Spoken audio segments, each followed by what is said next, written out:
It's 10:03, so let's go ahead and call the meeting of the Scientific Advisory Committee to order. I want to remind everybody that this session is being recorded, and I ask everyone to mute your microphone when you're not speaking. And I would like to welcome two people to our meeting today. The first is Nancy Batterson, who is the new secretary to the Scientific Advisory Committee.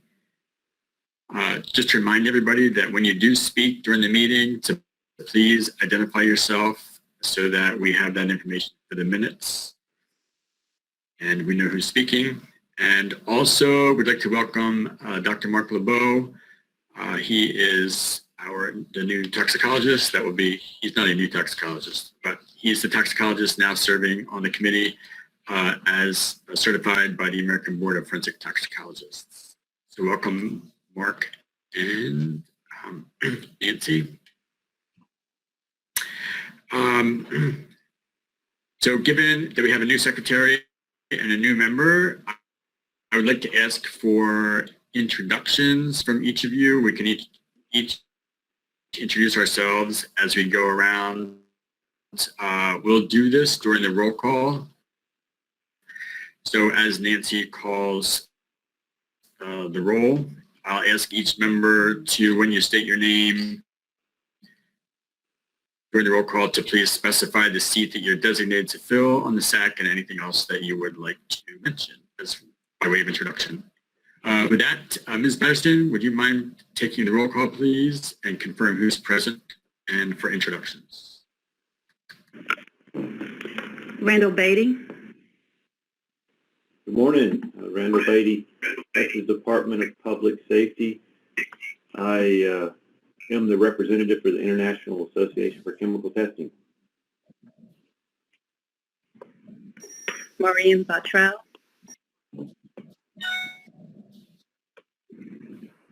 Good morning. I am a retired trace evidence examiner from the FBI laboratory, and I fill the trace position.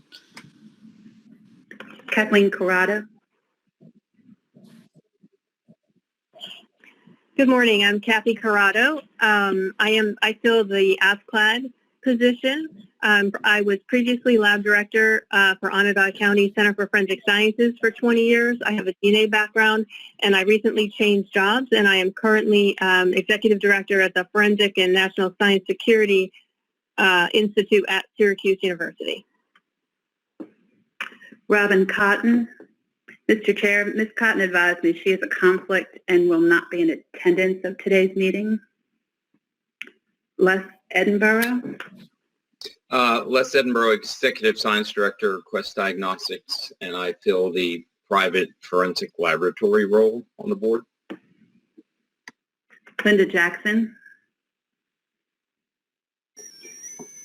Yes, I'm Linda Jackson. I'm the director of the Department of Forensic Science here in Virginia, and I fill the role of the director of the Department of Forensic Science. Mark LeBeau. Good morning, Mark LeBeau. I'm with the FBI laboratory as a senior scientist, and as Rich indicated, I'm now in the toxicology AVFT certification, a toxicologist role. George Maha. Hi, this is George Maha. I work for LabCorp as a laboratory director. I oversee our DNA identity section, which is mostly paternity testing, histocompatibility testing, and consumer genetics. Rich Myers. My name is Rich Myers. I am taking the seat of a forensic chemist, and I'm the chair of the SAC right now. Kristen Schelling. Good morning, I'm Kristen Schelling, and I fill the role of the forensic biologist. Travis Spender.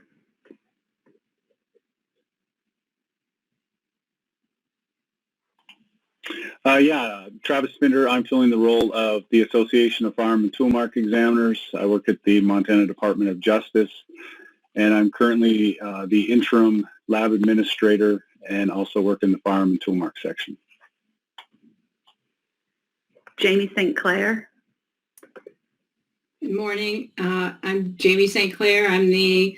I think I serve the quality assurance role. I'm a retired crime lab director from Columbus, Ohio, and I currently am an assessor and instructor for ANAB. Kenneth Zerzy.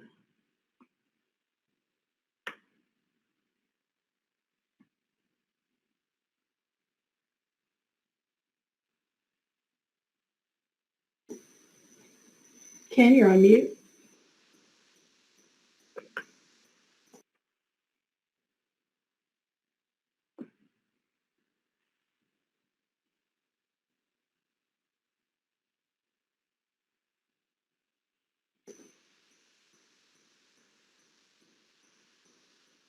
Ken, are you still on the line?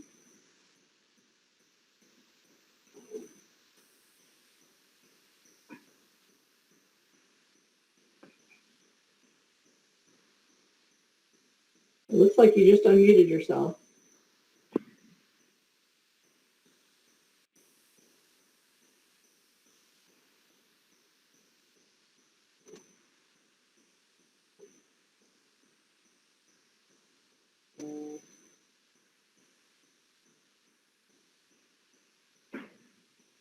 Nancy, we may want to come back to him. Okay, thank you. Mr. Chair, it looks like a majority of the SAC members are present.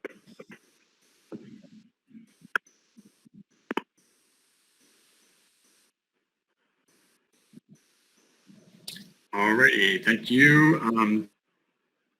So I'd like to advise the board that with a majority present, we have a quorum and we can move on with the business of the committee. So our first order of business would be to adopt the agenda of the meeting. You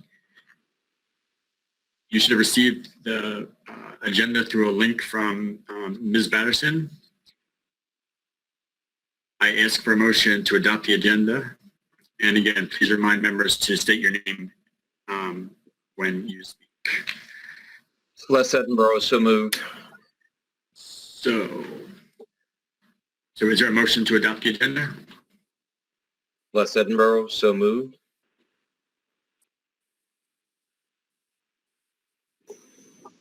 Jamie St. Clair, second. And a second, please. Jamie St. Clair, second.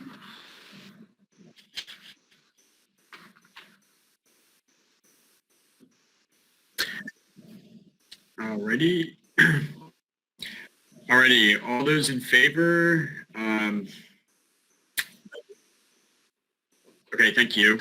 Can you not hear me? There's like a delay or something. Can you not hear me speak? We can hear you. I think you can't hear us. We can hear you.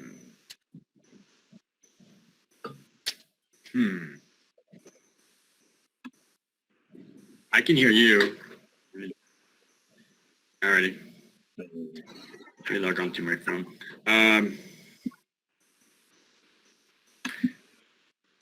Alrighty. Rich, there's a significant delay. So can we? All right. So we have we have a motion and we have a second. A motion by Les Edinburgh, a second by Jamie St. Clair. Okay. Let me try. All right, I'm going to try to log in from another way.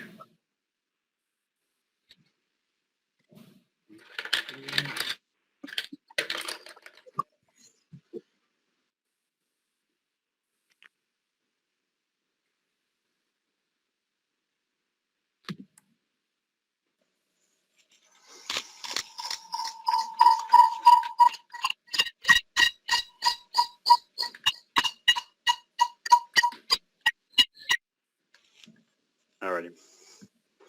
How's that?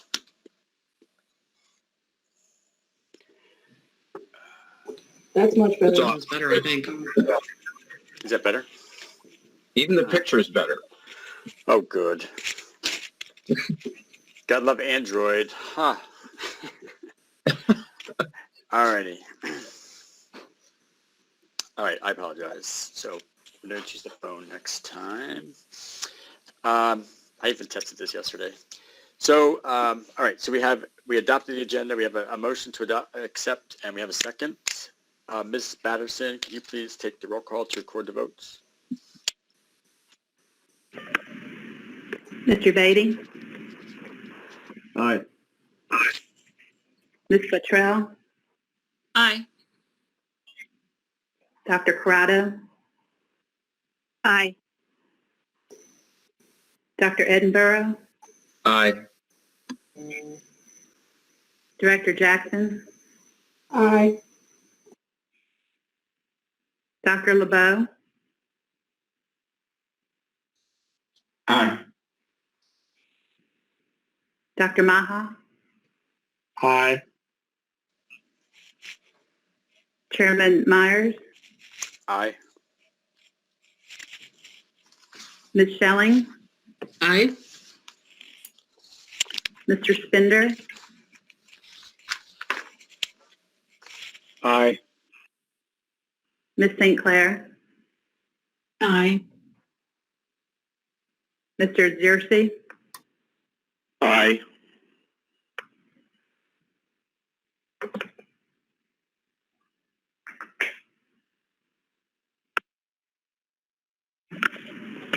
Motion passed, Mr. Chair. All right, thank you, Ms. Batterson. So once, now that the motion is passed, we'll move on with the agenda has been adopted, and we'll move on with item number 3 of our agenda, the approval of the minutes from the October 14th meeting. So again, Ms. Batterson has shared through a link the draft minutes.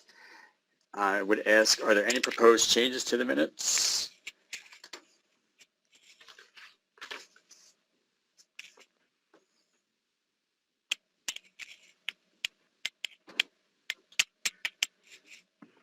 Ms. Randall Beatty moved to accept as published. Okay, I just have one quick thing. I don't know if it needs to go through the whole motion, the whole acceptance, but in line 65 and 66 of the minutes, it's just the tense. There's the 2 sentences are written in present tense versus past tense. So, Katja, does that require an adoption of a change? I think you can do it together. Say you could ask for a motion to adopt the amendments with that one change made Okay. or being All made. right, let's do that then. All right, so I would just change line 65 to say that Dr. Hutchings would present the toxicology update first, and Ms. Lohman would give the DTS update last. That way it keeps it all in past tense. So I guess my motion, can we have a motion to approve the minutes with those minor grammatical changes and a second?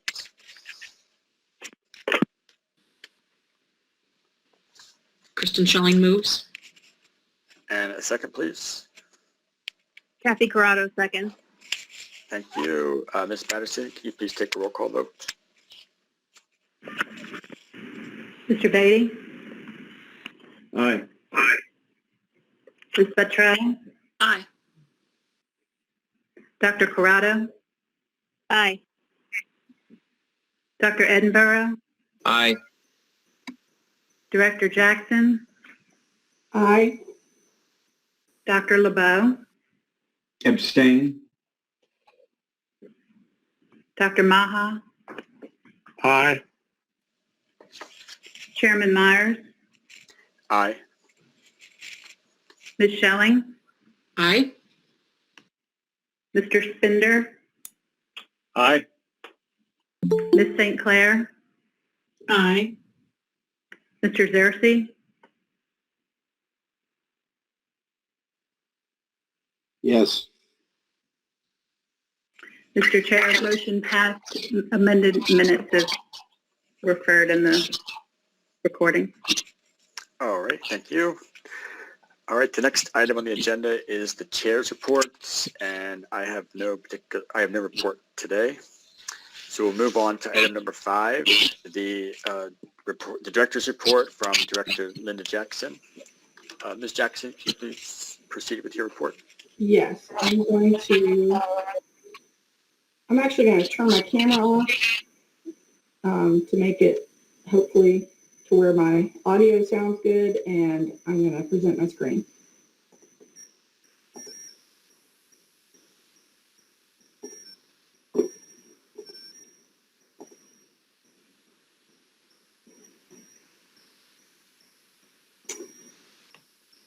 All right, hopefully you can see my screen. Kristen, I can see you. Can you nod if you can see my screen? Perfect, thank you. All right, I'm happy to be able to present information about our department today with you, and hopefully at our next meeting, maybe we might actually get to meet in person. I don't know, October, if that is a little bit too optimistic, but that would certainly be nice if we were able to do that.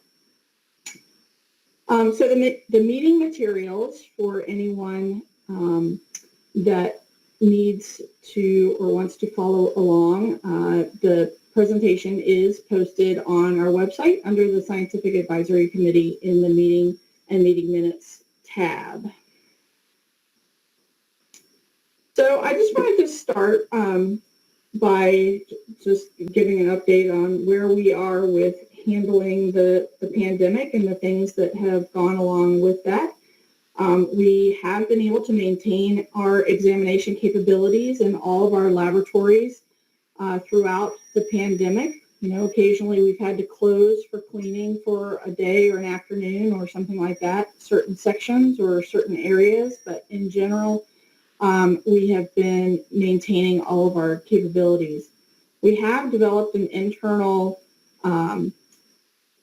capability of doing the more thorough disinfection, and so that has, at the beginning, we were contracting with cleaning companies to come in and do that, which generally made it so that if we needed to close for some type of cleaning, we had to close for longer because it took a while to contract with the company, even when they are on contract, to have their availability and for them to come in.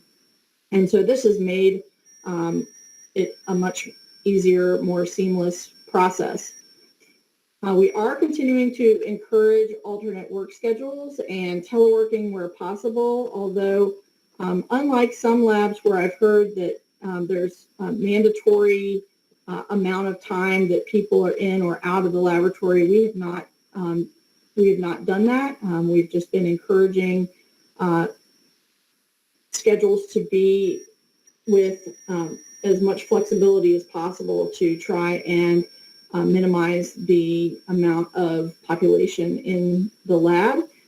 In general, scientists are currently working about 1 day a week, teleworking, except for in the latent print section where they are able to do, using the video, they're able to do more of their work at home, and so they are teleworking a little more than that.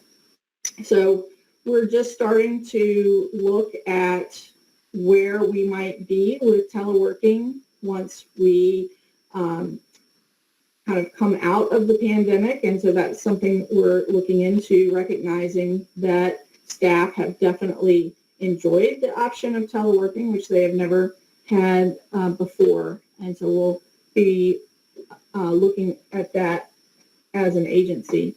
We're not, I don't think we are not going to be mandated by the state to do any particular amount of teleworking, but we certainly recognize that it's something that will help with staff engagement, and so we'll continue to look at that. Most of our staff have been offered at this point a vaccine if they are interested in having one. And so that is good as well. Our workload statistics are different during this pandemic time versus before that, especially in the controlled substances section, where for the past 3 years prior to the pandemic, we had seen an increase every single year in the number of drug cases that were submitted to the lab. There was a significant drop-off in the number of cases submitted, and it wasn't just due to marijuana, because we were already not accepting cases for simple possession of marijuana without a court order. So it's just an overall humongous drop. So you can see that in the first quarter of looking at January through March of 2020 versus that same time period in 2021, there was a 24% reduction in the number of cases that were submitted, which is huge because we had finally gotten our staffing correct so that we were staffed to be able to handle what was coming in the door pre-pandemic. Because of that, you can see that the backlog has dropped significantly from where it was at the end of March 2020 to where it is now. And we are now, working cases, with an average turnaround time of 20-some days. And so it is significantly better from a turnaround time standpoint. But now we are a little bit overstaffed for this particular amount of cases that are coming in the door. So we have been doing several things project-based, and we have a couple of controlled substances examiners who are helping out in tox where they can. We had one helping out in firearms as well. And we have, just due to attrition, we have 3 positions that are currently being held open while we assess whether this new normal, I suppose, for drug submissions is going to be maintained. There's been some other changes within the law just very recently in Virginia that also could have an effect on the amount of cases that are submitted for controlled substances. So it's something that we're having just to watch very carefully. There are some sections, though, where the submissions have increased. In toxicology, they have increased, and also overall in firearms, they have increased.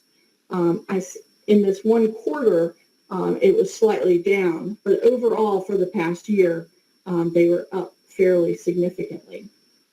And that has made it so that you can see that the backlog in firearms has increased significantly as well.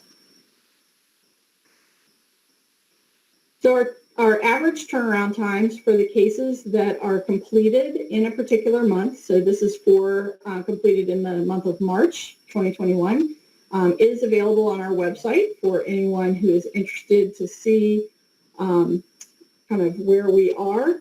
We are looking and working to be able to have a dashboard similar to the one that Michigan actually has been working on because they also use the Forensic Advantage LIMS as we do, using Power BI as the data management tool. And so we've had a couple of hiccups, and we are working to get those straightened out. Part of it has been because TCSC, the company that has, that developed Forensic Advantage, they have been bought by another company, and so there's been a little bit of, they're now having to set up an MOU with the company that they came from. They were with Cherry Beckert, the large accounting firm, and so it seems that they're having a little bit of negotiated playing well together to get our project completed. But you can see that the turnaround times in some of the sections, such as latent prints and firearms, are higher than we would like. And so that, again, is something that we need to work on and try and make sure that we are able to have the right amount of resources to handle what is coming in the door.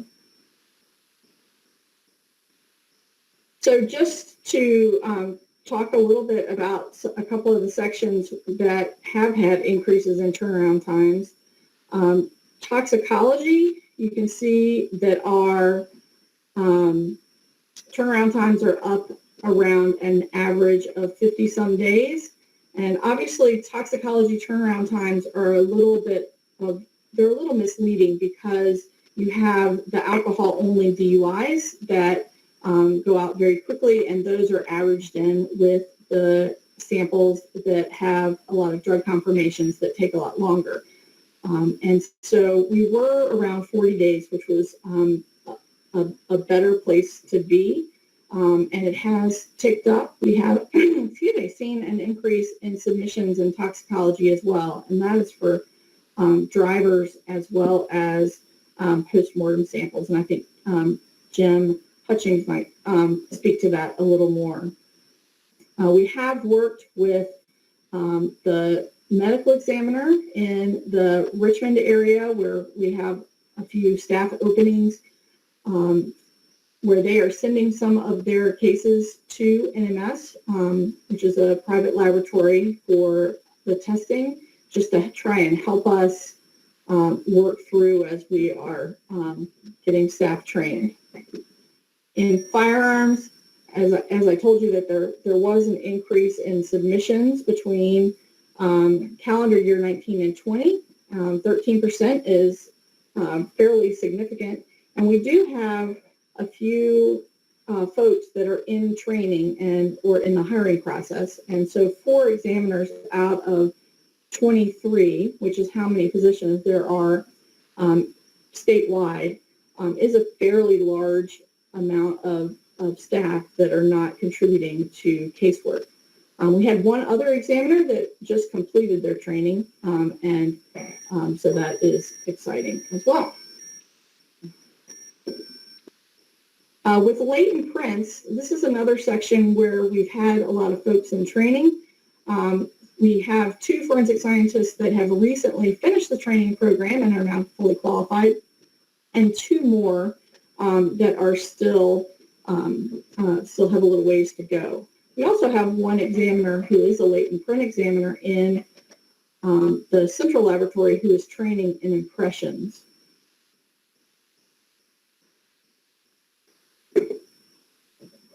So we are in the process of building a new central laboratory facility, and I reported before about the location, which is in Hanover, Virginia. So we will be leaving the downtown Richmond area and moving out to the suburbs, but we will still be near highway access, which is great.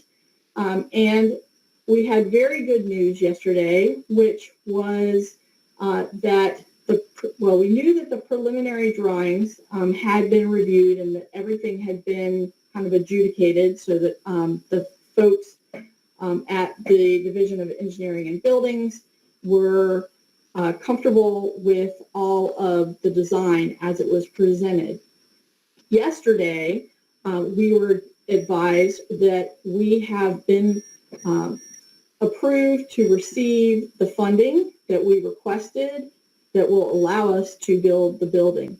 And so that is extremely exciting because the amount of funding that we will receive is greater than what we were originally approved for back in 2014 when this was originally put into the capital pool. And so 6 years later, obviously 7 years later, construction costs have increased, and at the time, the project was initially going to be a renovation expansion project, and through the years, we have moved to where we are building a new facility. And this facility, again, will contain and house the central laboratory staff, all of the state administrative folks for the laboratory, as well as the Central District for the Office of the Chief Medical Examiner and their statewide employees as well. So the good thing about this is that, I guess, in the best case scenario for timeline, we're probably about 12 weeks behind where the best case scenario would be, but that is still hopefully enough time to allow us to break ground before the end of this calendar year.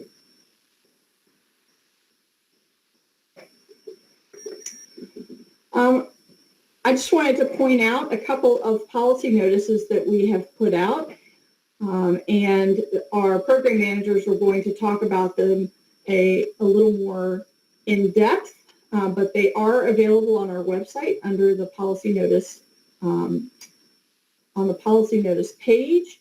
The first one that we sent out this calendar year was in February, and that was for Leighton Prince to talk about some additional report language that we are adding to our reports for complex prints, ones that that the examiners are designating as complex when they are searched in a database.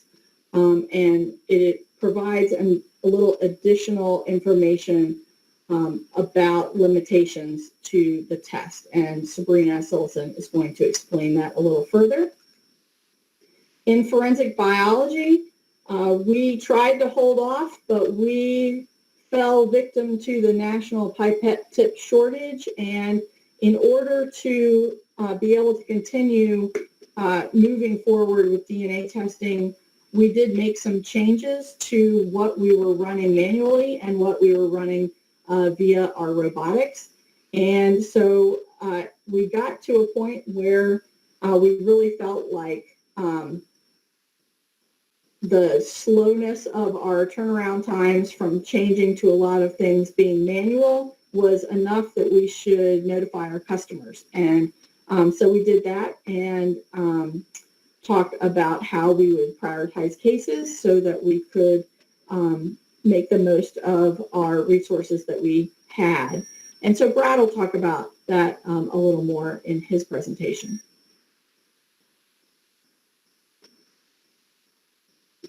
We also are moving towards doing a little more court testimony evaluations where we are asking parties from the court to fill out evaluation forms. This has actually never been it's actually been our least favorite way to gather information about testimony review. We are always of the mind that the best way to do testimony review is to have someone reviewed by laboratory personnel, especially people who have the same competency. And so that is still being done as it's required by our accreditation, but we recognize at the moment that courts are limiting the number of people that are allowed to be in the courtroom, and that sometimes it is not feasible to send extra people to court, so that we are requesting information from both of the parties that were involved in the trial. And so we did develop a new form to be able to gather that information. And that is what is on the slide. As I said before, we use Forensic Advantage as our LIMS system. There are a couple of projects that we are working on with TCSC. One is to implement Prelog for casework. This is something that we have talked about for years, longer than I have been the director of this department. But we are on a final project where they are making a couple of more tweaks that hopefully are going to be implemented into the next rollout of the next revision, so that we can roll out Prelog, so that officers can enter all of their case information prior to coming to the lab to cut down on the amount of time that it takes them to be in our facility when they bring in evidence. We also are planning to hire, we've got the position ready and we're just waiting for word from TCSC on when the rollouts will actually be moving forward. But we are going to hire a part-time person, a pre-log coordinator that can help law enforcement with this rollout of learning how to use the system with developing training materials, providing training, and helping with the credential management when people need new passwords, etc. And so we are using Coverdell funding to support that part-time position.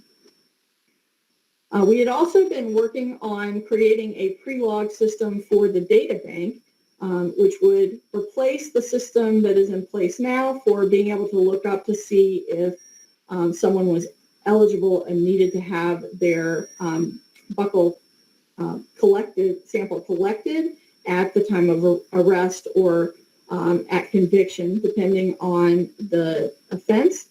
And we needed legislation to be able to implement this system because of the way that the legislation actually refers to the systems that are in place now. And because we were in a short session this year, we did not get approval to move forward with that legislation. So we're hoping to take this year to pilot in some way with a few agencies so that we are ready next year to roll this out. And lastly, we are now fully functional with our PERC tracking system.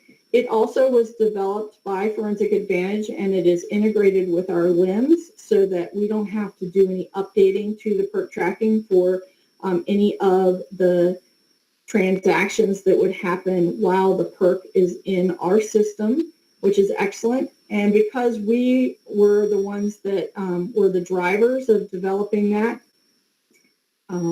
we are the ones that will run the reports and such. And so we have a PERC tracking coordinator who is part of our SACI grant funds that we received through our Attorney General's office. And she has done an excellent job onboarding agencies and providing training to them and really kind of selling the benefits and use of the system. It is mandatory to use the system now for those in law enforcement and for those in hospitals as of July 1st, 2020. And we do include information about that in our Forensic Science Board report that is due to the General Assembly every November.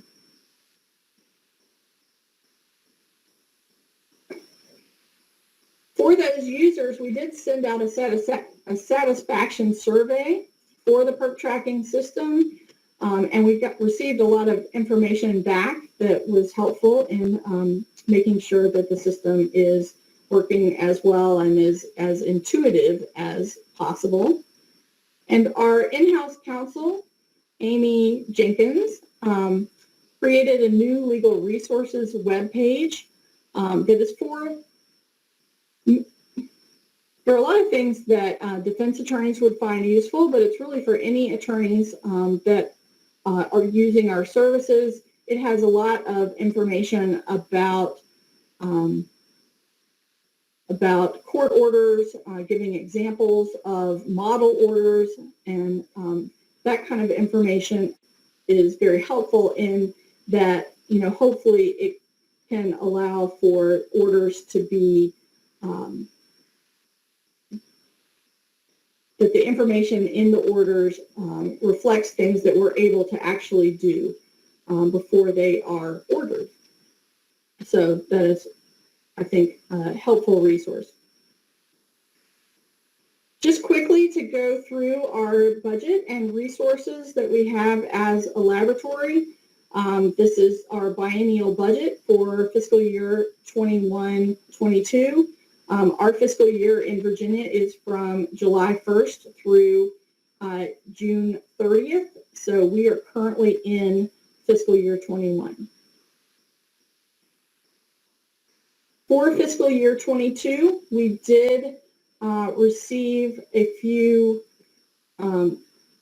extra positions and some funding to cover the increased maintenance cost of lab equipment that we had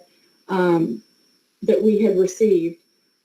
This lab equipment is mostly the Hamilton automatic liquid handlers from toxicology, and I think a few of the QTOF instruments as well. These pieces of equipment definitely have expensive maintenance costs if you are on a maintenance contract, and they are the type of equipment where we don't have a backup, and so we want to make sure that we have a maintenance agreement. We also got 3 positions in our administrative sections that will be very helpful and we have been in great need of. 2 information technology positions and 1 financial management position. The toxicology research grant position, we did receive an extra FTE on a grant that Jim Hutchings, I think, will mention. And we did not have an extra FTE to use for that. And so we had to ask for another one. And it is authorizing us to spend those non-general funds from the research grant.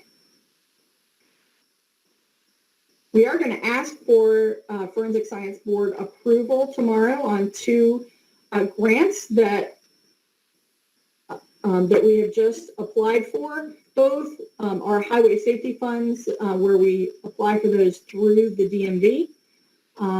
One is for breath alcohol, which is a continuation grant mostly, and the other is for laboratory support staff in the toxicology section. So the goal for that one is to be able to hopefully reduce case turnaround time so that our information is to the medical examiner more timely and therefore into the DMV traffic records electronic data system more quickly as well. The last thing in this presentation, I'm not going to really go through, but it's here for your information, and that is just our workload backlog updates. It is with the 5 most recent quarters. The cases received and the cases completed are the total cases for that quarter, and the caseload number or backlog is the backlog at the end of that quarter.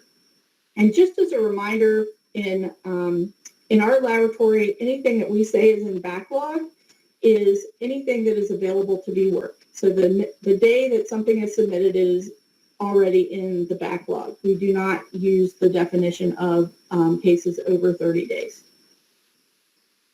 So I do like, this is a very exciting looking graph for controlled substances because our backlog was so high that it is lovely that it has declined. And also digital and multimedia evidence, their backlog has been reduced as well now that they are fully staffed and no one is in training. Firearms is going in the wrong direction.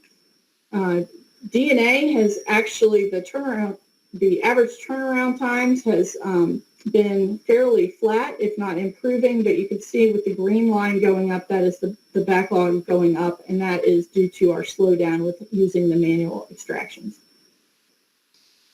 Latent prints is just higher than we would like it to be, turnaround time wise, and you can see that toxicology has been increasing, and so we need to continue working on staffing projections there to make sure that we have the right amount of staff to be able to handle the increase in submissions. Trace evidence has also, the turnaround times have gone up a little, but they have a couple people who are in training internally that are finishing, and Robin Weimer will speak to that. And I appreciate your willingness to hear about our laboratory, and I am happy to answer any questions you might have.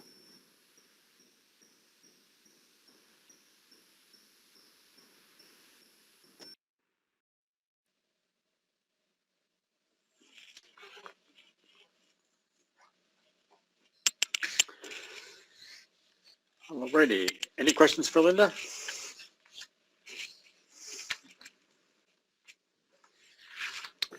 Thank you. Alrighty. All right. Thanks, Linda. Okay. So we're going to proceed then with item number 6 in our agenda, the updates from the Division of Technical Services. And we will start with Alka Lohman, please. Thank you, Mr. Chair. This is Alka. Can you hear me? Yes. Thank you. And I just want to confirm, can you see my slides? Yes. Thank you. Okay, I'm just going to take a few minutes to do the catch-all Division of Technical Services update. The rest of the staff, our program managers, will cover their individual program areas shortly. If I can figure out how to advance my slides, that would be something. Okay, so just in DTS in general, at the end of last year, beginning of 2021, we did reorganize the quality assurance section. Our previously named quality assurance coordinator did retire, which gave us the opportunity to just reevaluate our needs and functionality within QA. And what we reorganized to was creating a quality assurance section supervisor. Her name is Robin Larson. She had previously been a forensic scientist in the drug laboratory and then came to us in the QA section. She is one of our 2 Qualtrics administrators. So she will be heading up the QA section. And we are currently in recruit for a forensic compliance and safety specialist.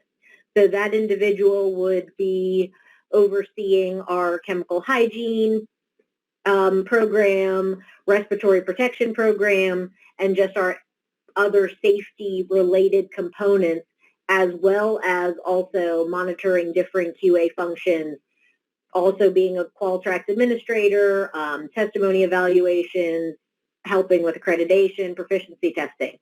So we're really excited about that transition in QA and looking forward to getting that position filled in the next couple months. In the chemistry research section, we are actually recruiting 2 different forensic laboratory specialist 6 positions. One is grant funded, and that's for a cannabinoid grant that Dr. Wagner had received. And the other is the hard money full-time position, which was recently vacated. So that is just a brief update about general DTS staffing. There will be more specifics within each program area. Always have to have an accreditation slide and update for you all. 2020 was busy because we did have the on-site surveillance, which became an off-site surveillance due to COVID-19. So we certainly learned a lot from that. At the end of 2020, we also requested and received a scope extension for both the Eastern and Western forensic biology sections to add YSTR analysis. So we were thrilled to get that on board in both of those laboratories. So now all 4 of our testing laboratories have that capability. As far as 2021 goes, we will have the document surveillance off-site for the month of May. I hope it doesn't take that long, but it will take as long as it takes. We did submit all of our documentation through the A and AB mechanisms, both the mnemonic checklist and share file, and we did that on April 1st. One thing to just point out, and this may have been pointed out at the last Scientific Advisory Committee, that trigger pull is currently outside of the scope of our accreditation, and that is because we had not estimated our uncertainty of measurement for that particular test. We are in the process of doing so now. We do and always have reported it as an approximate weight, so we don't anticipate any issues with it, but just to make it abundantly clear that it's currently outside of our scope. The forensic training section had a lot of ups and downs in 2020 due to COVID-19. They have been able to, since, successfully have 2 in-person forensic science academies. And as a reminder, that is our 9-week session where 12 law enforcement investigators from across the Commonwealth will come and live in Richmond and get in-person, in-depth instruction on the collection, preservation, submission of evidence, and all of the laboratory capabilities. So we just graduated on April 1st, the 102nd Forensic Science Academy. The 103rd is set to start on Monday, so we're jumping right back into it because we do have 3 sessions a year, and that will take us into the summer, and then we will have the 104th begin early fall, September 13th. To build on that a little bit, we are able to have all 3 of those sessions while maintaining all the different short course offerings that the forensic training section does provide, because we have this Burn Justice Assistance Grant Program funding that is continuation funding for that JAG grant, but allows us that 3rd instructor. That's a part-time instructor. Otherwise, we have 1 full-time trainer in the section and the forensic training manager.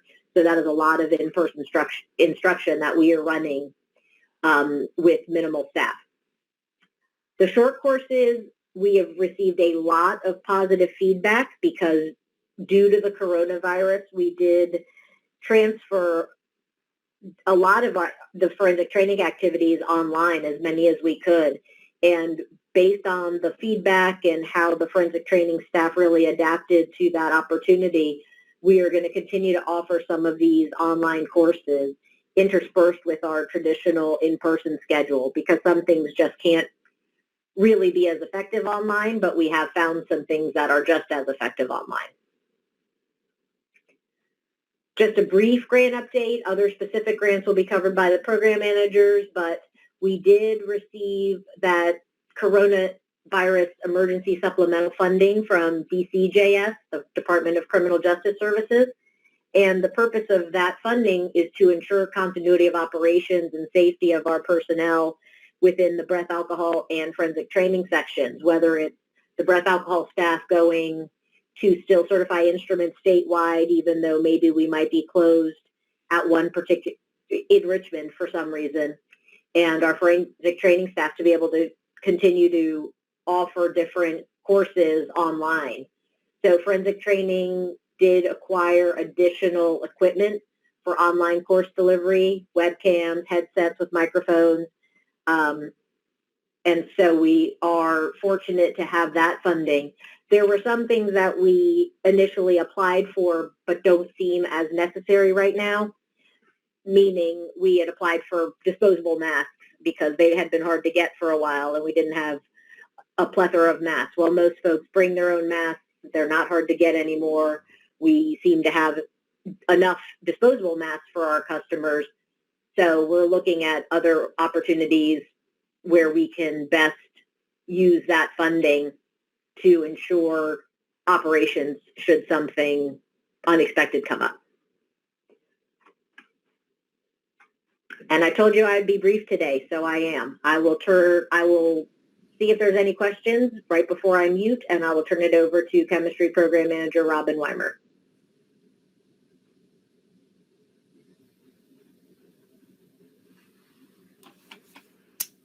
Good morning. Happy to be with you. I am Robin Weimer, and I'm going to be providing you an update on the chemistry program, starting with trace evidence. Next slide, please. Thank you. We have 2 trainees currently in our central laboratory.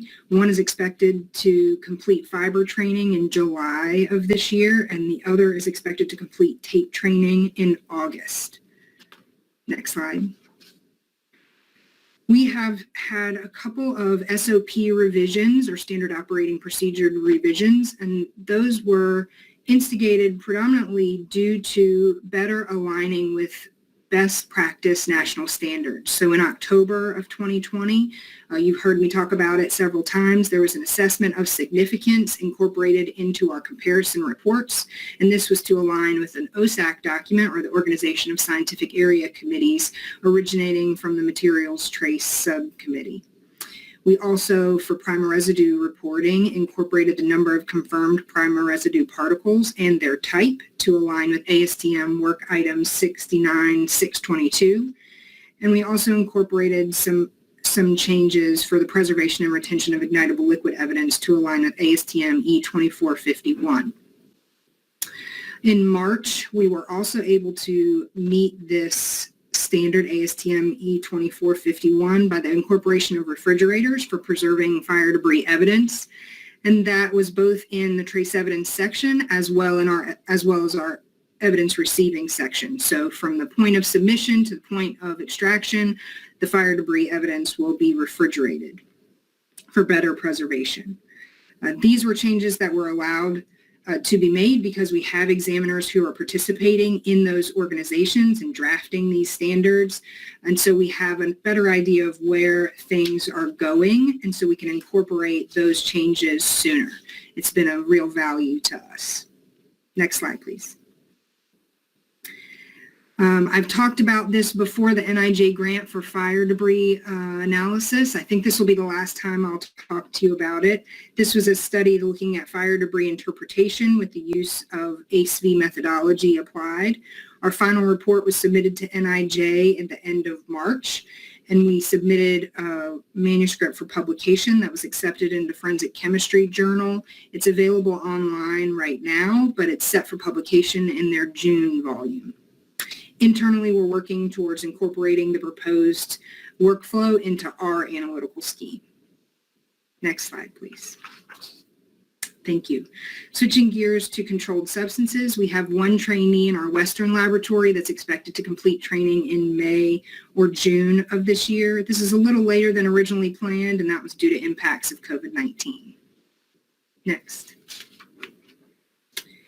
As for training, in January of 2021, we were able to take advantage of an online symposium entitled Current Trends in Seized Drug Analysis, hosted by CFSRE, or the Center for Forensic Science Research and Education.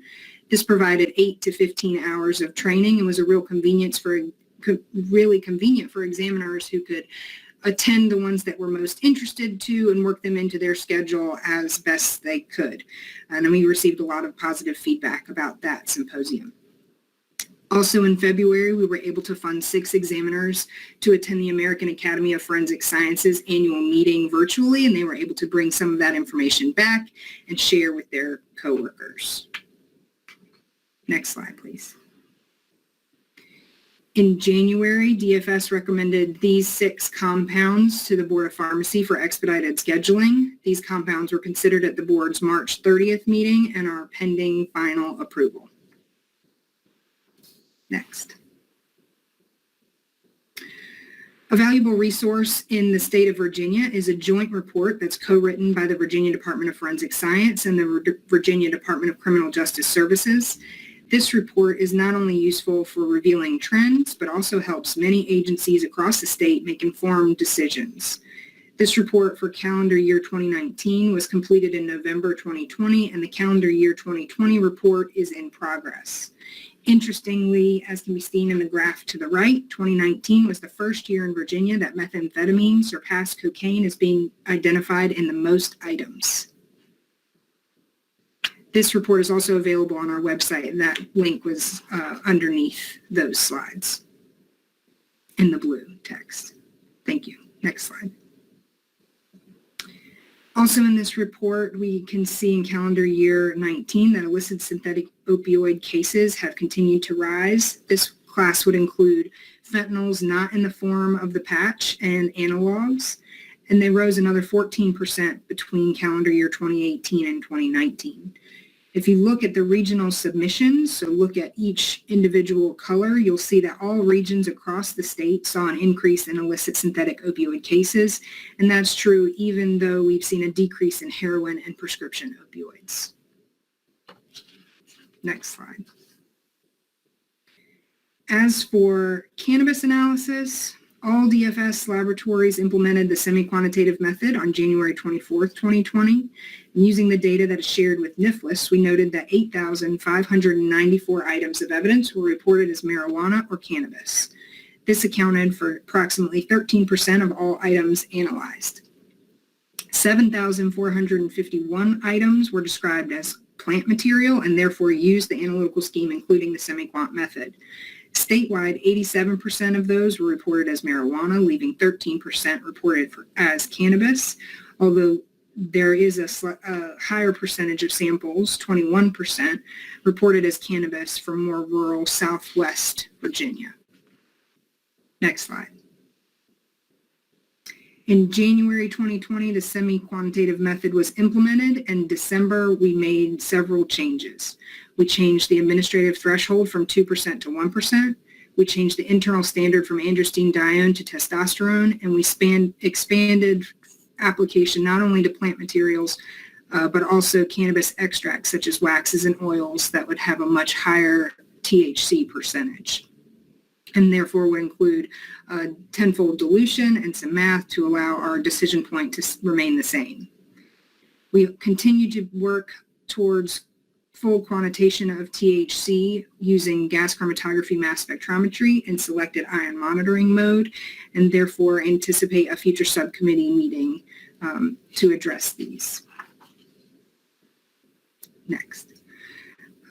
There have been a number of legislative changes surrounding cannabis. Director Jackson alluded to some of these earlier, and we continue in the department to adjust to each of them. In July, effective July 1st, 2020, simple possession of marijuana was decriminalized, imposing a $25 civil fine for possession of up to 1 ounce. And hashish oil, previously Schedule 1, was removed from the Virginia Code. In March of this year, there was a limit to searches without a warrant based solely on the odor of marijuana. And originally planned for implementation in 2024 was recently moved up in time and effective July 1, 2021. For those 21 years old or older, it will be legal to possess up to 1 ounce of cannabis and cultivate up to 4 cannabis plants per household. Still remaining on the 2024 timeline is the regulation of commercial market for marijuana sales. So it appears that the cannabis landscape will continue to change for several years to come. I think that's all for me. Thank you for your time and attention. I'm happy to answer any questions you may have.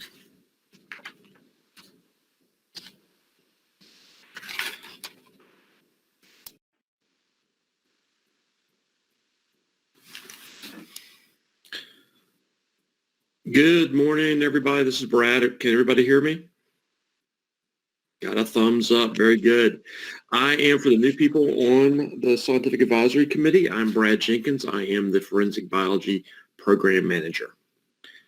Okay, next slide, please. We're doing a great job with staffing. I love to see this slide and that we have few people in training. We just finished up training for one of our new people in Northern. They're from Louisiana.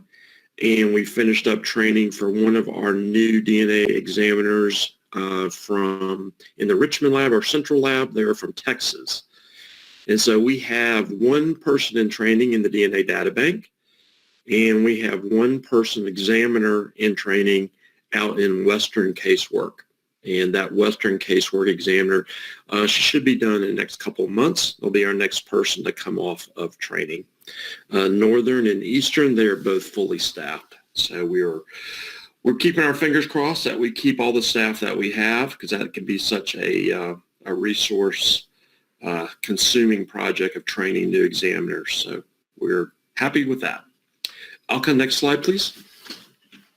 Internal training. We've had a lot of internal training going on. We have expanded, as Alka alluded to, we have expanded YSTR testing to all 4 of our laboratories, and we've completed training of those staff members. Some of the new folks, we've been lucky enough, some of the new folks that we have hired had previous YSTR training at their old facilities that they worked at, and so we are considering doing some additional training of them to bring them up to speed. That's 2 people. It's one here in Central and another person in the Northern laboratory. We are still working on our StarMix deployment. So for you non-DNA people, StarMix is a fancy computer program, and it can help with DNA interpretations, and it provides a likelihood ratio as to the strength of your possible DNA match. And so we are training staff in all of the laboratories. Currently, we're doing another software for probabilistic modeling. It's called TrueAllele. And once we launch StarMix, we'll have both softwares that we'll be using for probabilistic modeling. We have an external training, scheduling that for our examiners. We had about 15 examiners in the StarMix training. 8 of them were able to get an external training from the StarMix manufacturers in the fall. And so we want to get that external training for the other 7 examiners, so we're scheduling that. We are putting together a testimony training module, and it's mostly our TrueAllele staff who've been testifying to probabilistic modeling for about 5+ years are going to be helping training the new StarMix folks. And we have some new additional mixture sets for the StarMix staff to be working on. So that it's moving along. We just completed hair training last week. And so what that entails is that our staff will get microscopic hair training to be able to recognize if a hair has enough tissue on it that we can do nuclear DNA testing or traditional DNA test on that. That training is actually done in the central lab. And so we have 1 scientist from Richmond attend. We had 1 scientist from our northern lab attend and 1 scientist from Western. So we're thankful to the trace section in Richmond. Josh is the supervisor there. He always does a great job in working with the staff, and they enjoy that. Next slide, please. So validation update. Our StarMix validation is pretty much done, and we are working on some final edits to that. And we're doing some draft manual edits as well, the training manual, that sort of thing. Our other big validation project has been looking at our real-time PCR instruments. These instruments, we use them to figure out how much DNA is in a sample and how much male DNA, how much human DNA is in the sample. So we are looking at different quantitation kits, a new YSTR kit, and Casework Direct studies. In Casework Direct, that is a chemistry that does a very quick DNA extraction and allows us to look for male DNA in the screening of sexual assault cases. And so that series of validation studies has been put on hold for just a little bit. As Linda alluded to, we've had a pipette tip shortage that many other DNA labs throughout the country have been suffering through as well. Next slide, please. And so what we found out is the robotics that we use, and so we've been using DNA robotics probably about 15 years now, and they're the same robotics that the COVID labs will use as well, and many of the consumables on those robots are also used by the COVID labs, and COVID labs have been working so hard to keep up with the pandemic that we have been in short supply of tips. And so we started noticing this in the winter of last year, November, December, our orders were not coming in. And so we moved in January and February to manual DNA extraction. So all the staff had to go back to manual DNA extractions. And for the old timers, for the staff who had gray hair, they were used to manual extractions back in the day, so that was not a big change for them. But for the young staff members, they were like, what is this? And so we got them all on board with manual extractions. It slowed us down some. But we also halted any liquid validation studies. And so that previous slide when I was talking about the validation studies, we put a stop on those because we didn't want to consume any more of those consumables that we could use on casework. Future outlook. I'm happy to say we have found some suppliers, and the orders have started to come back in, and we are doing performance checks on those orders because they're not from our typical manufacturers, and we're making sure those supplies work And so with a little luck, and assuming that all this works for our robotics throughout the state, we'll be able to get back online and get things back to normal, and hope they stay that way. Next slide, please. DNA research. And so we have a research section, and our main scientist there was awarded a grant, and she is looking at ways to do a differential extraction. So a differential extraction is what is done on sexual assault cases, and it's able to separate sperm DNA from the non-sperm DNA is what we call it. And we're trying to use an enzyme to make that process more amenable to be used totally on robotics. At our last meeting, we had a research position. We had it filled, and that person resigned. And so for this meeting, we've actually got a new person on board, and they're hired and doing a great job. And Susan's making good progress on her research proposal. Next slide, please. Continuing education, and so we were able to, so biology is mandated in our quality assurance standards that the staff have a certain amount of continuing education, and we were able to use grant funds to have our examiners statewide virtually attend the American Academy meeting in February.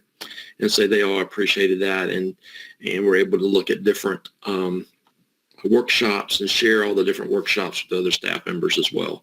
And we had about 60 staff statewide that attended the American Academy meeting virtually. Next slide, please. We had the year for audits, as Alka alluded to. So we had the scope expansion that she spoke about, but we also had an external audit in the midst of a pandemic. So it took a lot of juggling. We had an external audit scheduled for the summer that was canceled. And so we were able to reschedule an external audit of our 4 laboratory or statewide systems that first week of December. And to add more drama to the audit, it was under new quality assurance standards. So the old DNA quality assurance standards were upgraded or in 2020. The audits went well, minimal issues, and we also conducted 2 external audits ourselves of 2 other statewide systems. So we had a lot of audits going on in the last couple of months of 2020. Next slide, please. And Linda alluded to this. The data bank has 2 projects they're working on. The one project is the pre-log, and that's what Linda spoke about, and that's with Department of Corrections, and so those correction officers, right now everything is filled out by hand, and so the data bank staff have to decipher that great handwriting from the Department of Corrections to figure out who this sample is from, date of birth, social security number, and all that. And so we're finally making that electronic, and so that can be filled in, and it can be pre-filled in from a database. And so they'll have this information of the convicted felon, and you basically just click your way through it. That's the way it's supposed to work. And so we're really excited about that. It also allows for law enforcement to search to see if we have a person sample in the database. And that's the part that needs to have a legislative change to allow that to work. And so the corrections officers can check to see if that person's already in the database, and so they don't need to recollect the sample, so we don't have a duplicate sample. We're working on a separate project with state police, and this is relatively new. And so the sex offender registry, if someone comes in on parole on the sex offender registry, we get a sample from that individual. And so state police will have that registry, and then they will send it to us. And right now it's an exchange of Excel documents to see if we have that person. But we're trying to make it more automated so it can just look into our LIMS system, and they can look at that data to see if that person's there, or if they're not there, they need to collect a new sample from that individual. And so that will make that process better. We're excited about that. Both are going to be grant-funded projects. And Alka, I think that's my last slide. It is my last slide. I'll be more than happy to answer any questions if y'all have any.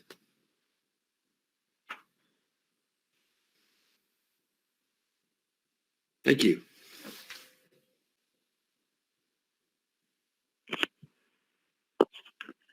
Good morning. This is Sabrina Sillison, and I am the Physical Evidence Program Manager.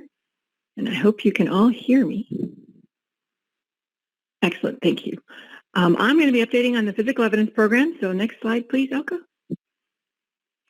So more on staffing. We are fully staffed, so I'm with Brad on this. We like this feeling. We still have a few in training, so we're working through that. Our Western person should be done. Whitney should be done this summer. And our Central person, Katie, should be done probably closer to the end of summer. And we have Carl that started with impressions training in Central, so that'll take him about a year to complete that training, maybe a little bit more, given that he's still doing latent print casework. So it's nice to be fully staffed, and we'd like to keep it that way and then get all these people up and running soon.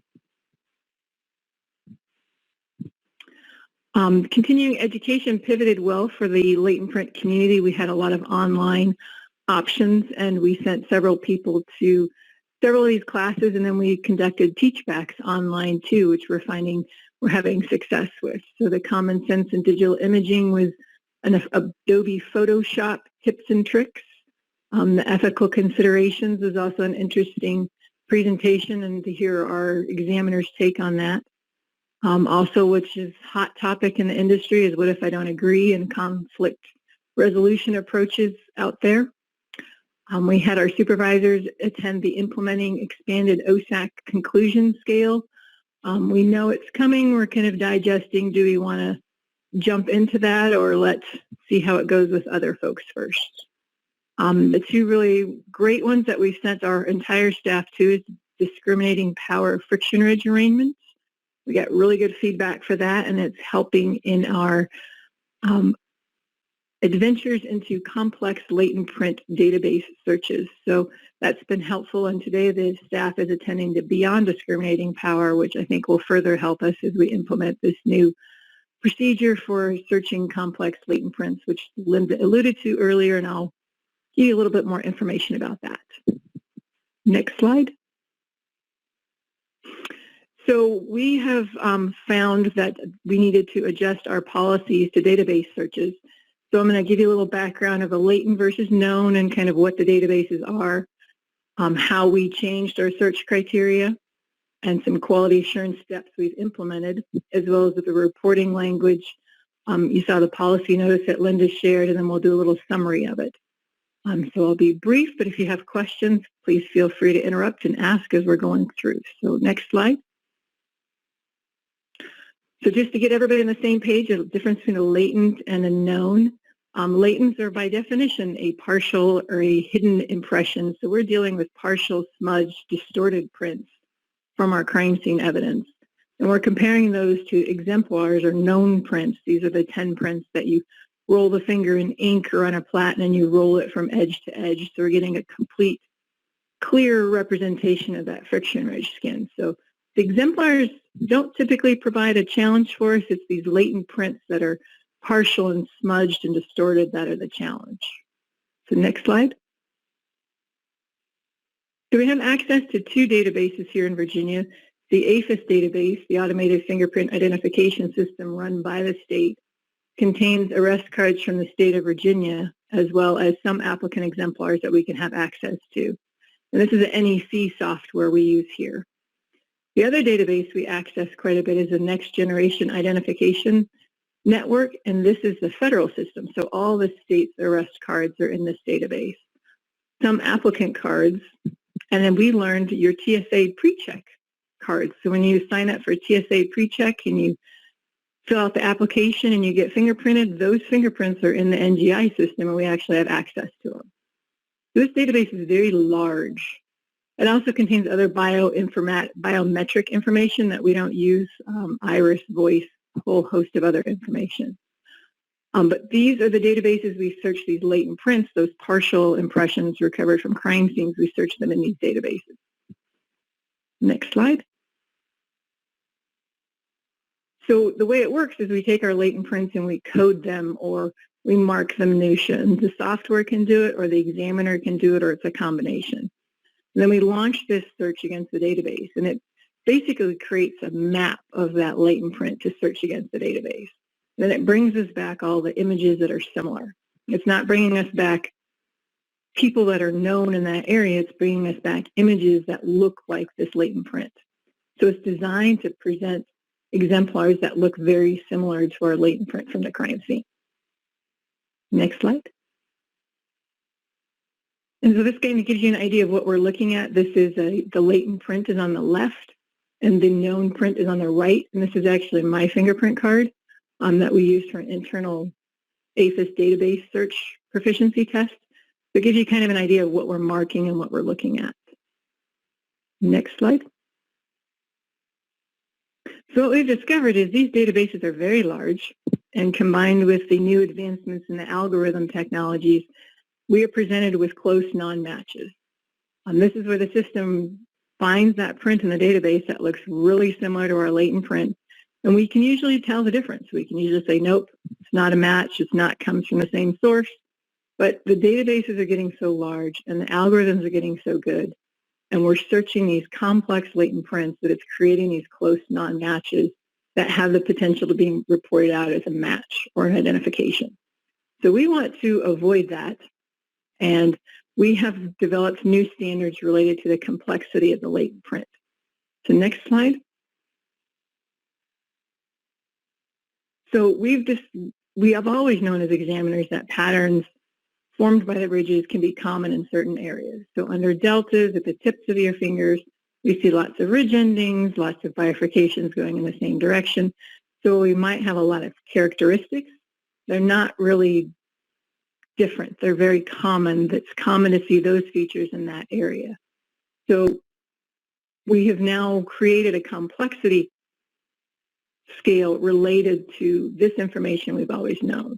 So next slide. So this gives you an idea of, again, the latent print is on the left and the known impressions on the right. And this is an example of one of those that we may now consider complex when we search it, because those are very common features underneath that delta area. Next slide.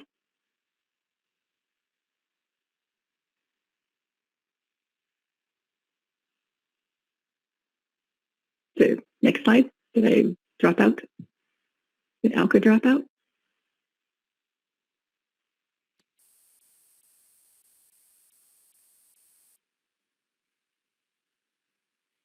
So we have new complexity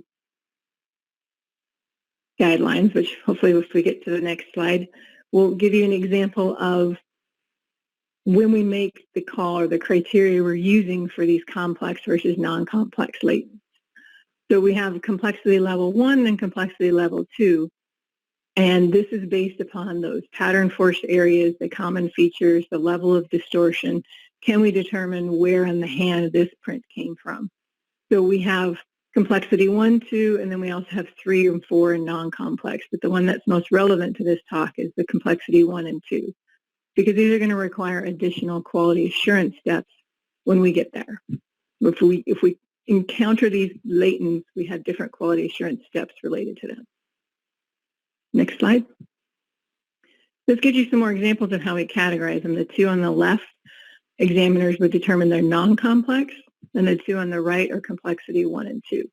And we've worked a lot with our staff to come up with a consistent approach of how they make this determination, because we know this is a subjective science, and it is up to the examiner's discretion of what they're looking at and how they interpret the information. So we've gone through a lot of exercises and looking at latents and getting people on the same page of what are you going to consider complex and what are you going to consider non-complex. Next slide. And so the additional quality assurance steps I talked about, so if an examiner decides to search that level 1 or level 2 complex latent in the system, they're going to consult with another examiner to say, do you think this is a really good search or not? Are we increasing our risk of having a close non-match that could be reported out? So we've shifted from, we used to search everything. If you had a latent that had 6 points on it, go ahead and search it and see what you get. We have backed off of that now because of the database size and the algorithms. So we are now going to be a little bit more discriminating about what we search. And when we do search those complex latents, we're going to consult with another examiner. And if we get a hit, if the examiner decides, yes, it's an ID, we're going to consult with that examiner that we first consulted with and say, okay, I think it's an ID. What do you think? Is this a close non-match, or is it truly a match in the same source? If they come to consensus, then it's going to go on to a verification by a third examiner that hasn't been involved in the complexity consultation or hasn't seen that latent. So it's a little bit more of an unbiased verification as opposed to a consultation, as opposed to the consultant doing the verification. Next slide. And so if we do search one of those complex latents and we do report out an identification based upon that search, the report's going to have this language on it. This is due to the nature of the latent print and given the higher chance of a coincidental match in a large database, similar corresponding characteristics could be observed in a friction-ridged skin of a different person. This is meant to highlight to our submitting agencies that they need to do further investigation because there is a risk that this could not be this person. What we're trying to tell our investigators is we want the result of their investigation to support the result of our comparison. So if we report out a comparison to somebody that's from California, that's never been to Virginia, has no connection with their crime or anybody related to their crime, we might want to hit pause and relook at this evidence. So this is language meant to remind our submitting agencies the importance of doing an investigation and not just arresting or prosecuting simply based upon our results. That we do need the results of the investigation and the comparison because we're just one piece of the puzzle. Next slide. This is the policy notice Linda alluded to. It is on our website if you'd like to review it, and we did provide it to all of our submitting agencies. Next slide. So just to summarize, we do have new procedures that include additional quality assurance steps for those searches of the complex prints. The ones that are non-complex, the cherry prints, the nice big fingerprints, we're not going to put that statement on the report. We're only going to have these quality assurance steps in that reporting language for the complex latent. We're confident in our reported results and our conclusions, but we just want to remind our submitting agencies that the investigation result is part of the process as well. Next slide. On to firearms and tool marks. We are almost fully staffed, but not quite. We're still recruiting for position out in our Western lab. We have 3 in training, which they should be done. 1 should be done this summer in Central. Patrick should be done. And the Northern and Eastern trainees will probably be done next year. Next slide. For their continuing education this year, we were lucky enough to have CSAFE provide a 2-day webinar just for our staff based on machine learning. Basically, it's the statistics and how these algorithms are being applied to firearms comparisons. The first day was beneficial. It was a 2-hour kind of a refresher of statistics and probabilities. The second day was a little bit more intense, trying to understand random forests and how they work. And it was a little bit statistic heavy. And while it might not apply to us now, we all know that we as the firearms examiners community need to get up to speed with statistics. So we're hoping the more we present this, we'll gain a little bit more knowledge each time. Next slide. So we have completed the validation. We have 3 separate validations for our Cadre 3D scanner. We have a validation summary for the equipment. We completed a validation for the virtual comparison microscopy to determine if the examiners can use the images to conduct comparisons. And then we also did a validation to determine if we can use virtual comparison microscopy to group the samples. So not a full-blown comparison, but more of a triage grouping approach. Next slide. So the equipment validation, we completed and found that there is a statistical difference in variance between the gels. So the technology uses a very thin gel. The instrument pushes the cartridge case up into the gel, and then a 3D image is captured from this gel. So the gel does provide variances or differences, but in talking with the vendor, those measurements are so slight, we're talking micron level measurements, that while the instrument can detect the differences, the human eye really can't tell the difference. So, and they are all, the measurements were within the acceptability range of those gels. But we did notice there is a variance in the gels, but there is no variance in the user or the environment. So when the scans were taken or who took the scans, we didn't see a variance. Next slide. So for the virtual comparison microscopy comparison validation, we used CTS tests, which are the proficiency tests. And we purposely use these because the examiners have already examined them using traditional microscopy and reached the acceptable conclusions. So we wanted to show, to determine if we could reach the acceptable conclusions using 3D images.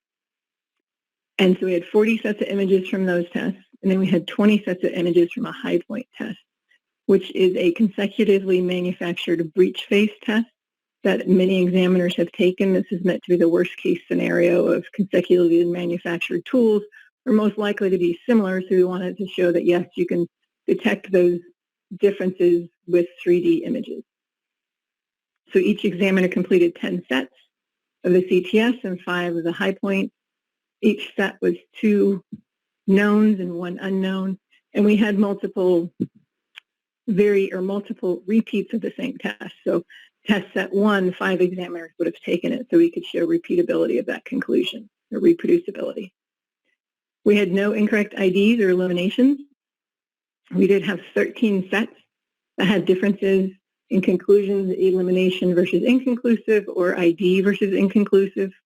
And we had 1 set where all examiners went inconclusive. And what this pointed out to us was a limitation of the system. So you can't just load it up with samples and walk away. You do need to have some interaction, verifying the images are in focus, that the firing pin was actually captured, that they're oriented correctly. So we had a trained technician taking the scans, but she did not do any quality assurance steps because we were trying to determine how does the equipment work? Is it suitable for our needs? So while we think it's suitable for our needs and our examiners can draw conclusions from 3D images, we do realize that you do need a little more interaction than we thought with the equipment. Next slide. So one of the great features of this software is you can annotate the images. So being from a latent print background, the annotation is very helpful to know what did you use to draw your conclusion or what's your basis for your opinion. This also helped us in this validation study because we had the examiners mark the areas with red or orange that were areas of disagreement and use blue or green to mark areas of agreement. And I had an examiner record a conclusion of identification, but when I looked at her images, they were all red and orange. So I was able to meet with her and say, are you sure you have an identification conclusion? And she looked at the images, she's like, no, it's an elimination. I marked it that way. So it was basically a clerical error of recording the wrong conclusion. So having these markups has been invaluable. They are very time-consuming, which is a problematic for efficiency and backlog reduction, but they do provide very valuable information of what did you use to render your conclusion. Next slide. So while we may not implement it for full-blown comparison work at this time, we'd really like to implement the use of the system for screening or triaging cases.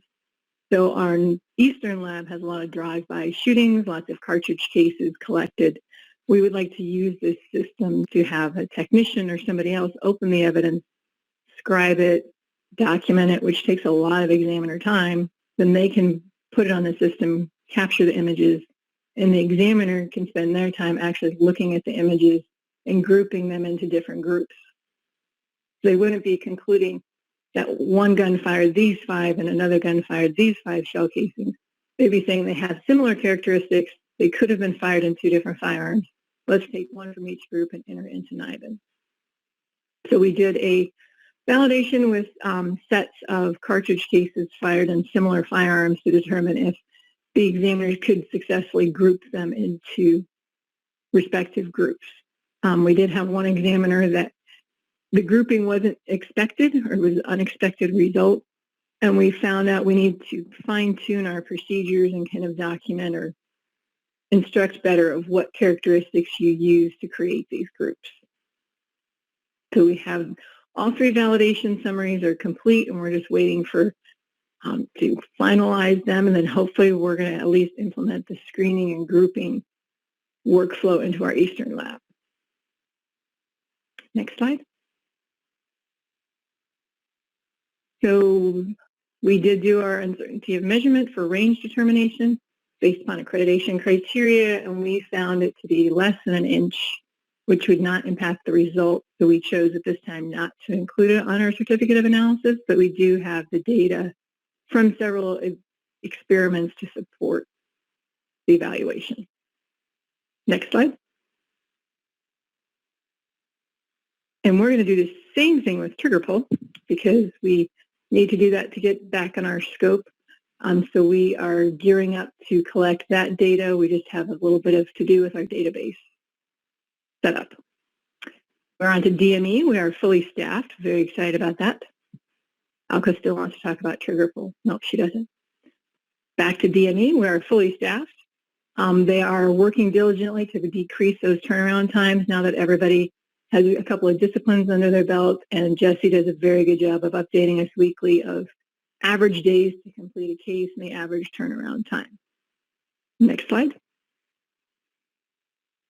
And we are close to implementing the use of the National Center for Missing and Exploited Children, or the NCMEC database. This is a database maintained by NIST that is hash values of images known to be exploited children or suspected to be exploited. So we would, if a submitting agency requests this type of exam, that they think they have exploited children images on the device, we can take a hash value of each image file and then upload it to the database.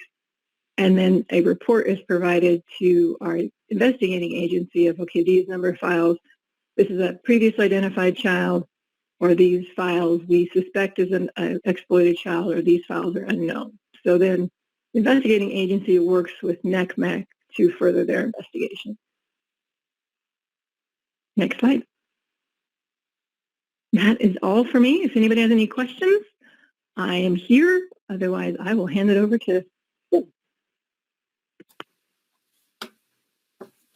Good morning, everyone. Jim Hutchings, I'm the Toxicology Program Manager.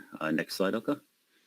As we've been doing through the pandemic, we've been really trying to take advantage of these virtual conferences that have been going on. The most recent one that we're taking advantage of is the Midwest Association for Toxicology and Therapeutic Drug Monitoring, commonly referred to as MAT. It's set for, I believe, next week or close to that. We're going to have approximately 12 staff attend that one. And just like the other ones, this virtual format allows for us to get more attendees there with the low prices. Also coming up in the future in the fall, probably I think it's scheduled for before the next SAC meeting, is the SOFT conference. As of right now, that's still intended to be in person. So we're still kind of up in the air about how we'll be able to attend that one, depending upon how well the coronavirus the restrictions are laid out. The other big change for us recently has been the Hamilton Automated Liquid Handling System. We've now put that online. Well, we put it online. We had to kind of make some enhancements to the methodology as it's going, just to improve the performance of the system. We're really hoping to use that to really gain some advantages in our efficiency, kind of help to reduce our turnaround times. Next slide. Continuing the methodology, we also are close to introducing the miscellaneous base drug quantitation and confirmation by LC-MS-MS. This moves some of our more problematic older quantitation from GC mass spec to LC tandem mass spec. And we also have our barbiturates quantitation and confirmation by LC-MS-MS. That's again moving from GC-MS to LC-MS-MS. That one is currently in validation. The other big project we have going on that the director referred to is the cannabinoids grant that was obtained by Dr. Wagner through the NIGA. We're looking to, this one is already a method that's on LC tandem mass spec. We're just looking to improve the method Seen as how over the past few years with the increases in marijuana usage, legalization, normalization, we've also seen trends towards the other isomers, being the Delta 8, Delta 10, some of the other isomers becoming problematic. We're looking to make sure we're separating out those isomers, but we're also looking to move towards automation, trying to find a method that we could shift over to the Hamilton system. Next slide. So looking at our statistics, during the pandemic, we've seen a major reduction in the vehicle miles traveled by people. However, if you look at the submissions in the last 2 years, comparing 2019 to 2020, you're seeing, again, a dramatic increase. These are specific to these types of cases. About a ballpark 20% increase in just the postmortem and the drug-impaired driving. Interestingly, you see a slight decrease in the alcohol-only impaired driving. So, kind of an odd thing there, but we've also seen an increase about 10% in what we call our toxicology other cases, and those are things like drug-facilitated crimes. Could be sexual assaults, could be other types of potential poisonings. Next slide, please. Looking at our staffing in our toxicology section, a couple of big updates. We had the retirement of Dr. James Coolman after approximately 20 years with us and a 40-year total career. And that led to us getting a new supervisor out there. And so that opened us up to have to fill in another toxicologist position in the Western section. So we have that one in recruit. Well, we have one forensic toxicologist currently in training. I think he's been in training since fall time. We've hired on a new forensic scientist in the central tox section. So we have currently 2 forensic scientists in training in the central section. I believe just last week we had a new forensic laboratory specialist start in the central section. And I believe next week is another forensic scientist coming. So that is going to be 4 trainees in our central toxicology section for a section of about 13 people. So they're struggling a little bit with just having such a large portion of their staff just being trainees. We're trying to take advantage of training people on certain tasks and getting them working on that while they're still training. Luckily in our breath alcohol section, we're pretty fully staffed, and we've been fully staffed for quite some time. So it's been pretty stable. For our breath alcohol section, one thing I forgot to add into this slide, but another one that we've taken advantage of, next slide, Elka, in breath alcohol, is a virtual conference. Forgot to include that we, most of the breath alcohol section just attended the IACT 2021 virtual conference, and we believe at least I'll believe it's a success since I kind of ran it, but the in-person training for our operators has been really great. We've been able to pick that back up and get moving on that. The thing is, we've had to make some changes, obviously, with certain restrictions. Class sizes have been decreased, so we kind of increased the number of classes offered. I believe last time we were able to show that we were able to catch up to the number of officers we were anticipating to train for the year. So we're back to normal with that, keeping everybody trained. And everybody's still taking advantage of the online recertification. Next slide, please. So typical for our grants, we just reapplied for a highway safety office grant for the breath alcohol section, and that's going to maintain our ability to offer the licensing training to officers, also help us to maintain our forensic scientists. We're going to replace some of our classroom engagement tools. They call them iClickers. It creates sort of a survey capability within the classroom, and also to help us maintain some paperless capabilities, which actually came about as part of the second grant listed here, the Criminal Justice Services Coronavirus Grant. This really came about as an issue related to the continuity of operations during our pandemics and the closures.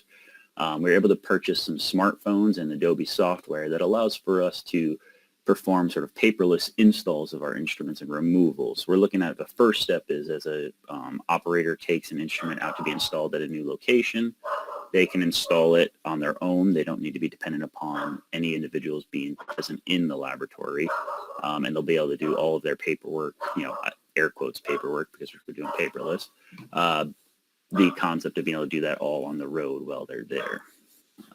Next slide, please. And then looking at statistics, we have seen over from March 2020 until now, pretty significant decreases in our our breath testing. So looking at the number of breath tests conducted by operators. So January, February of 2020, we're actually on track to have comparable, even a slight increase in the number of breath alcohol tests. However, in March 2020, everybody knows pandemic hit, closures. We see a real marked decrease in it. Worst case scenario was April, we were down by 51%, but typically it's hovered around 20% on average. I put an asterisk next to March 2021 because that's, that number, the down 5% is just comparing March 2021 to March 2020. If you compare March 2021 to 2019, we're actually down about 25%. So, looking at comparing current to what would be the quote unquote normal. So we still have major decreases in the number of breath tests being conducted. And I believe the next slide is just a thank you slide. And if you have any questions, I'll be around. Thank you.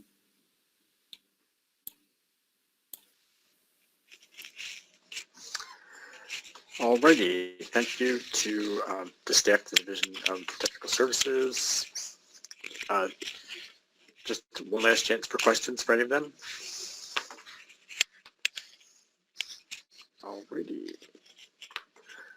Alrighty, thanks. Okay, so moving on to old business, item number 7. I would ask Dr. Hutchings to report on the toxicology method validation verification review that we had to follow up from the last meeting.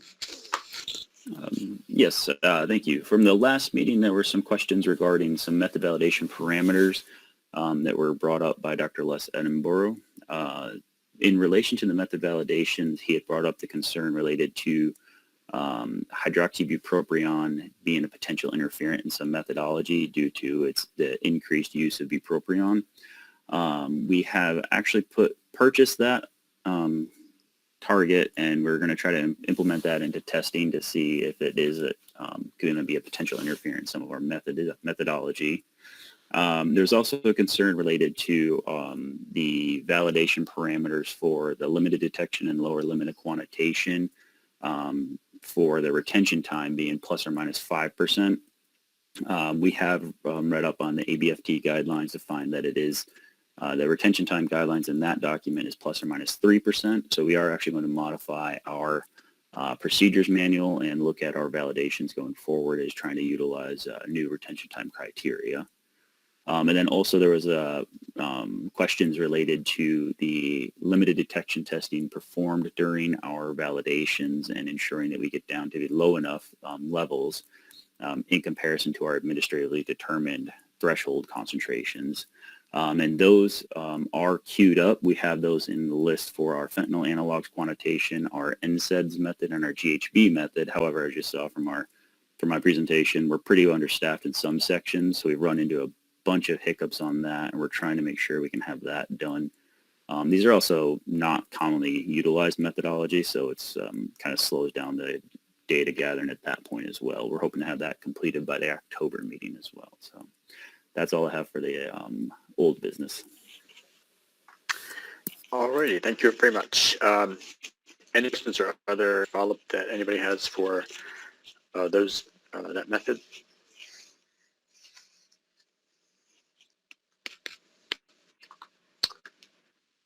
Okay, so the next item of business is item number 8, the toxicology section put forward a method for the toxicology subcommittee to review on barbiturates, and the subcommittee reviewed those, and we didn't hold a separate meeting for that. We found that wasn't necessary. However, Dr. Hutchings, if you would present that method as well, and we can discuss. All right, thank you. The barbiturates method, as I mentioned in my previous presentation, is an update to our old methodology, which transfers it from gas chromatography to liquid chromatography. This method during development and validation has shown promise to be really a strong method for us, improving on the extraction procedure, reduces the volume of sample used as well. One of the issues that did come up, and there was a question related to this, is that amobarbital and pentobarbital co-elute, and we can't differentiate those two. They utilize the same transitions, same information. However, we have determined that the best practice for this occurrence, if we do get a signal at that, for either amobarbital or pentobarbital, we're going to maintain our older methodology, the GC mass spec methodology, to be able to differentiate which one it is. And that's going to be put into our procedures manual process, where if you have a signal in this, area, you should go back to confirm which target it is. And that's all I have for that method. Any questions?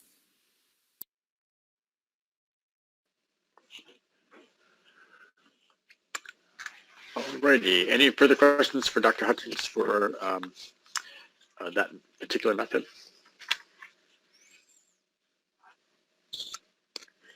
Alrighty.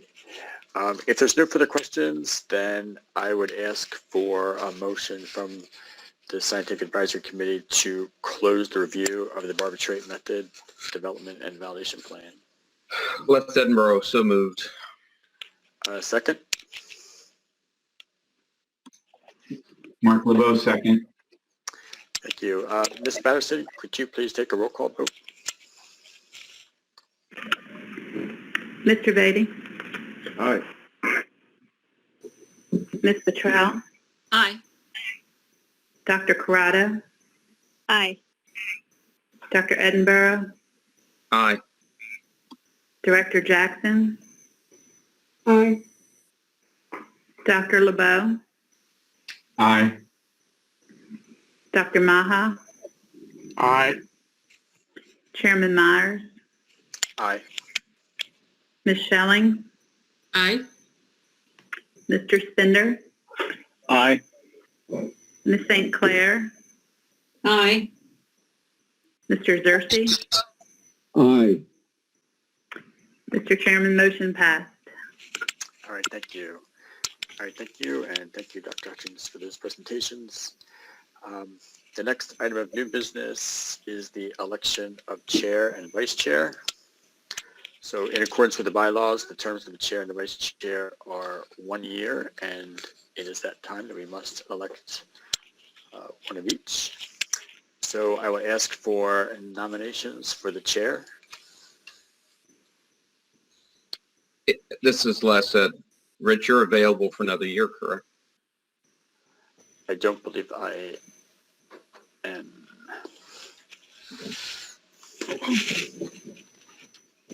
Katja, would you like to explain? Sorry, I just stepped away for a second. What was the question? Why I'm not available for the chair? So the bylaws actually state that you're eligible for 2 terms, and Rich has already served. Time flies. It does. This is Linda Jackson. I nominate Kristen Schelling, if she is willing to be nominated. This is Les. I second.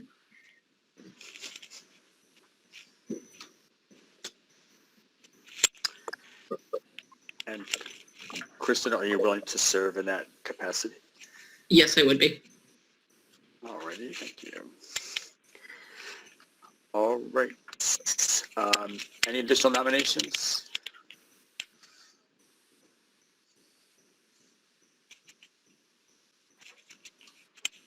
Alrighty. Hearing none. Ms. Patterson, can you please take a roll call vote? Mr. Chair, can you repeat who seconded the motion, please?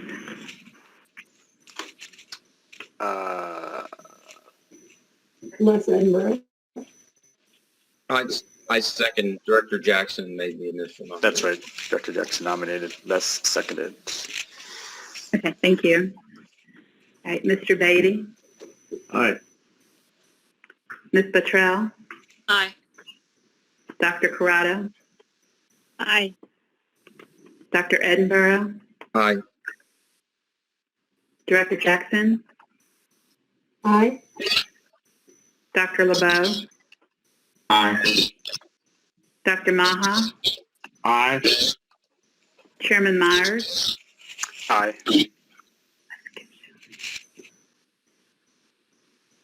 Mr. Spender, Aye. Ms. St. Clair, Aye. Mr. Xerxes. Aye. Oh, and I'm sorry, Ms. Schelling. I will abstain. Thank you. Motion is passed, Mr. Chair. Alrighty, so I would like to announce that Kristen Schilling has been elected as chair. And we will move on to nominations for the vice chair. So, Les Edinburgh, I nominate Randall Beatty for vice chair. alrighty. Any other nominations?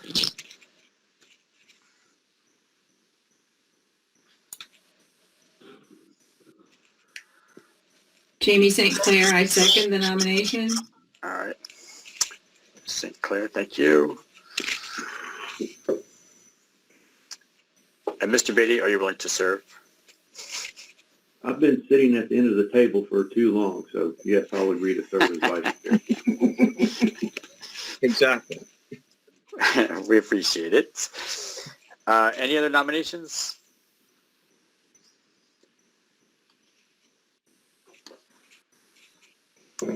Alrighty, Ms. Patterson, could you please take a roll call vote? Mr. Beatty, I will have to abstain on this one.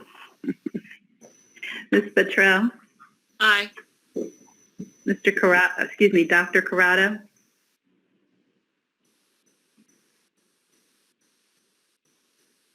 Aye. Sorry, with my mute. thank you. Dr. Edinburgh, Aye. Director Jackson,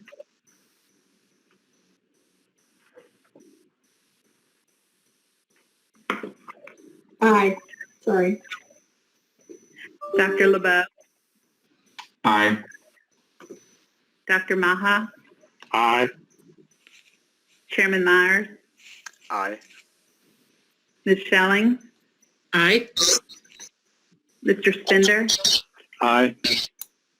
Ms. St. Clair, Aye. Mr. Xerxes. Aye. Mr. Chair, motion passed. All right, thank you. And so Mr. Beatty will be the vice chair. Thank you very much, both of you, for being willing to serve.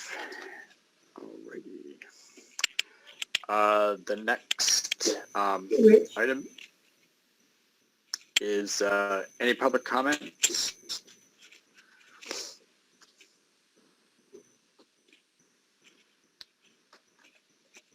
Hey, Rich, I don't have a public comment, but when we're at a place, I would like to thank our members that are rolling off. Okay. Sure. Since we have no public comment, let's be at that place. We'll just do that as new business. Go ahead. I just wanted to take the opportunity to thank both Dr. Cotton and Travis Spender for serving on the Scientific Advisory Committee and for participating in this way. I know, especially when traveling, it can be a little bit of a hassle to get here for a day meeting and reviewing the procedures and validations and so forth can be time consuming, but I really appreciate the way that you have provided input to our agency, and I hope that if you ever need anything in the future that you would be feel comfortable in asking. So thank you very much. And I know Dr. Cotton is not on the call, but I will let her know separately. And thank you, Mr. Spender. Yeah, I would just like to say thank you for the opportunity to serve on the board. And as you know, I don't know if you know or not, but our director has left. And so I'm filling in an interim role. Our director is appointed. And we're hoping to post that appointment here shortly. So if anybody's looking to come out to Montana to run our laboratory system, there could be a job opening for you. All right. All right, thank you.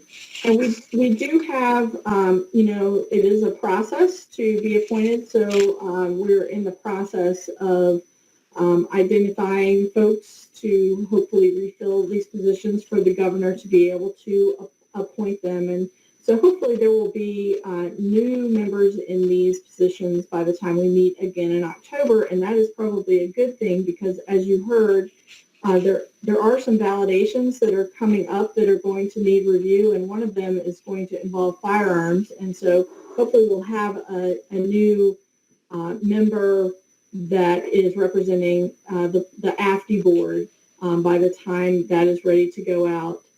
And obviously we'll have the drug method for quantitating THC for the subcommittee for controlled substances.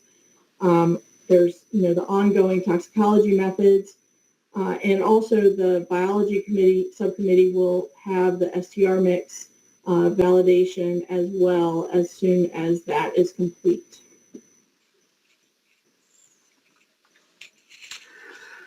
All righty. Thank you, Director Jackson. So that takes us into our last point. Our last part of our agenda is to confirm the future meeting dates. And at this point, I just want to confirm the next meeting date of October 13th, 2021.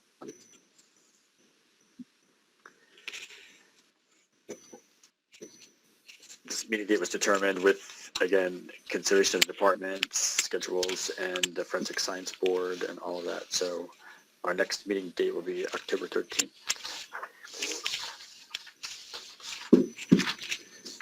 Alrighty. And with that, this concludes our agenda. So I would ask for a motion to adjourn the meeting. Les Edinburgh, motion to adjourn. A second. Ken Xerxes, second. Ms. Patterson, can you please take a roll call vote? Mr. Beatty? Aye. Ms. Pettrell? I'm sorry, I didn't hear you. Aye. Thank you. Dr. Corrado? Aye. Dr. Edinburgh? Aye. Director Jackson? Aye. Dr. LeBeau? Aye. Dr. Maha? Aye. Chairman Myers? Aye. Ms. Schelling? Aye. Mr. Spender? Aye. Ms. St. Clair? Aye. Mr. Xerxes? Last but not least, aye. Thank you, Mr. Chairman. Motion passed. Very good. Thank you all. This meeting is adjourned. Bye, everybody. All right, thank you so much. Thank you. Thank you. Bye, everyone. Goodbye. Thank you. Thank you, everyone.